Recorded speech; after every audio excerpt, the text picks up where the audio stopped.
इसलिए शौकत मलिक जो उनका लेफ्टिनेंट था, जिसको सुभाष चंद्र बोस ने कहा कि आप जाइए, एक गाना बना ना, क्या है वो, कदम कदम बढ़ाए जा वाला, वो गाना वहां से शुरू होना था। शौकत मलिक को लाल किले पे आके झंडा फहराना था। यही बात एग्जैक्टली हमने मोदी से कहा कि वो तो नहीं रहे, वो जो हीरो था इस मुल्क का, उसको इस देश के इतिहासकारों ने उस वक्त की सत्ताओं की मदद से जमीन के अंदर दफना दिया। हमने सारे कागज निकाले, सारी बातें कही, उन्होंने भी हमारी बात सुनी, और आखिर में ये देश का पहला प्रधानमंत्री है जो 21 अक्टूबर को लाल किले पे गया और एक बयान दिया था। उन्होंने, उसी प्रधानमंत्री ने एक बयान दिया था कि मैं 21 अक्टूबर तो जा रहा हूं, लेकिन लोग मेरे बाल नोच लेंगे। ये उनका ऑफिशियल बयान था, ट्वीट किया था उन्होंने। वो ये जानते थे कि कौन कौन सी ताकतें हैं। वो वहां गए भी, उन्होंने झंडा भी फहराया। लाल किले के अंदर हिंदुस्तान का सबसे बेहतरीन सुभाष चंद्र बोस के ऊपर म्यूजियम बना है, आप लोग जाएं उसको जरूर देखें, क्योंकि हमारे दोस्त प्रोफेसर कपिल कुमार ने बनाया है। ऐसी दुर्लभ चीजें हैं कि आप सोच ही नहीं सकते थे। मैं अभी दिल्ली वापस जाऊंगा, एक बड़ा खुलासा इस देश के सामने होने वाला है। आईएनए का जो खजाना था, उस खजाने में 25 किलो, उस वक्त 25 किलो सोना था। एक अकाउंट मिला है, ये सब सिंगापुर से आ रहा है, सारे डॉक्यूमेंट वेरीफाइड हैं। एक साहब ने ओवरसीज बैंक में अपना अकाउंट खुलवाया था और अंग्रेजों से कहा ये मेरे बैंक में ट्रांसफर कर दो। अंग्रेजों ने मना कर दिया। तो उन्होंने कहा कि हम हिंदुस्तान पाकिस्तान को बराबर बराबर बांटेंगे। तो उन्होंने कहा आप बांटिए, लेकिन मैं पाकिस्तान से मैं बात करूंगा, नहीं तुम नहीं बात करोगे। वो 25 किलो सोना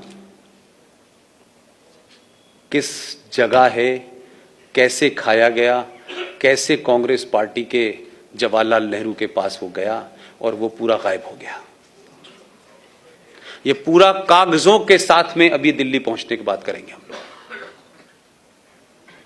ऐसे ही नहीं देश ये गुलाम बना, सिर्फ अंग्रेज बाहर से आ गए इसलिए गुलाम हो गए, क्योंकि यहां अंग्रेजों की आवभगत करने वाले लोग पहले से बैठे हुए थे।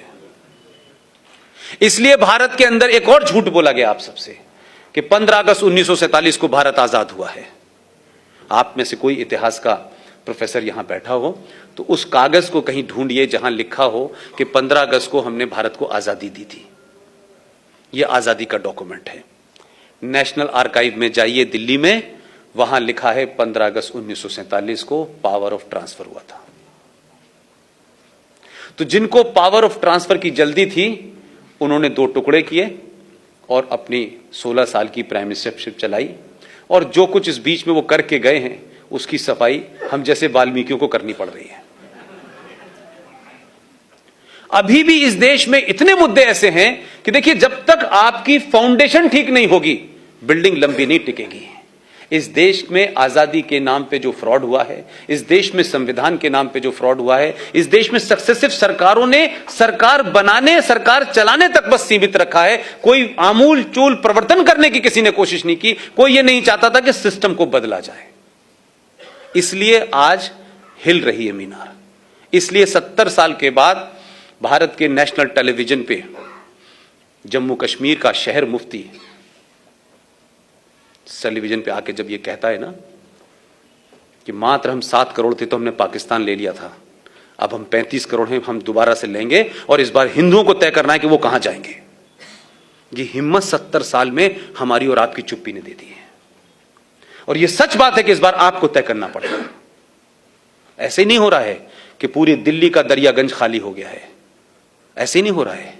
ये पैसा कहां से आ रहा है, ये जमीनें क्यों खरीदी जा रही हैं, ये मस्जिदें हर चौराहों चौराहों पे क्यों बन रही हैं, इसका एजेंडा क्या है, ये कब्रिस्तान के नाम पे एक्सटेंशन क्यों किया जा रहा है। जबकि आप सबको बता दूं मैं, according to Islam, according to Muhammad साहब, ये जो कब्रें होती हैं ये हराम हैं, ये जायज नहीं है कब्रें, ये हराम हैं। ये काम खत्म हो जाए उसके बाद उसको चैलेंज करने वाला हूं मैं, क्योंकि आपके यहां अभी एक फैसला आया है मस्जिदों को लेके। सुप्रीम कोर्ट ने जब ये कहा कि इस्लाम में मस्जिद is not a Holi shrine था, कहा था, लेकिन इससे पहले तो देश में किसी ने पूछा ही नहीं। हम जैसे बेवकूफ कहते थे, लेकिन हमारा उस वक्त तक हम इतने एक्टिव नहीं थे, हम तो स्कूल के दिनों से जानते थे ये बात। लेकिन आप इस बात को देखिए कि ये फैसला भी आ गया कि मस्जिद अल्लाह का घर नहीं है, मस्जिद कोई पवित्र जगह नहीं है, मस्जिद की इक्वलिटी मंदिर से नहीं हो सकती। पूरे सऊदी अरब में जहां मोहम्मद साहब थे, मक्का से मदीना में रोज मस्जिदें बनती हैं, 6 महीने बाद उनको लगता है कि इसको हटा के वहां पे सड़क बना दी जाए, वहां रेस्टोरेंट बना दिया जाए, ओपन होता है, टेलीविजन है, आप सब जानते हैं। लेकिन भारत के मुसलमानों का एजेंडा कुछ और है।